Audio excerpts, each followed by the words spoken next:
All right, let's move on to the next question, and it has to do with education, which is a big topic in the city of Detroit.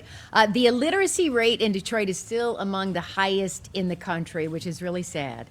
The most recent data from the nation's report card found that only 5% of Detroit fourth graders were considered proficient or above in reading last year. I know you don't control the schools, but what can a mayor do to help ensure Detroit kids can read, can learn, and succeed? Reverend Kinloch, that question is for you. Although the school district is not the mayor's job, it's still the mayor's responsibility. And I will be an educational mayor. I will make sure that we create a cabinet level position, a chief educational officer, that will partner with the school district, because the residents of the city of Detroit have already decided they want an elected school board, and that elected school board to appoint a superintendent. But what we will do is partner with the district to make sure that we're removing the social ills that keep the children from showing up in class in a productive way, not to just survive, but to thrive.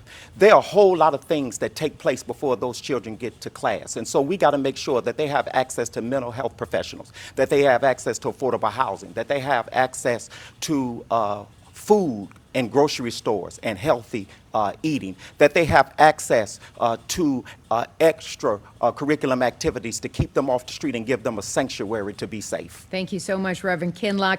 Council President Sheffield, as mayor, how do you ensure Detroit kids can read, learn, and succeed? Thank you. I believe that every child deserves access to quality education. And while the mayor does not control the school system, the mayor can be a greater partner to drive better outcomes for our youth. I've already led citywide initiatives like State of the Youth and provided funding for after-school programs like Gold Line Detroit. My administration will have a liaison working directly with our DPSCD and charter schools on a consistent basis. We will ensure that we have robust after-school programming within a 2-mile radius of every school, focusing in on literacy.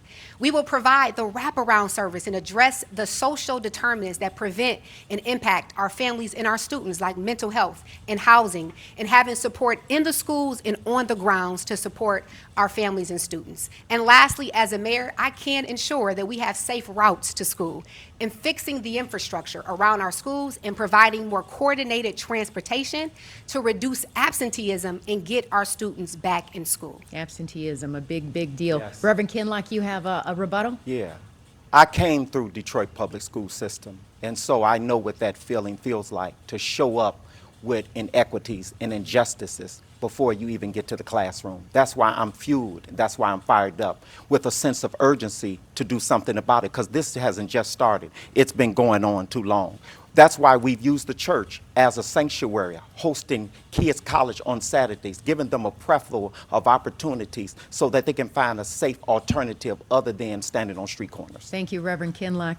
Yeah, I just think it's important to mention, he indicated I wasn't present, and he's been virtually absent this entire campaign, with a sense of entitlement, not showing up to community meetings and forums with respected leaders in our community, and I think that Detroit does deserve better.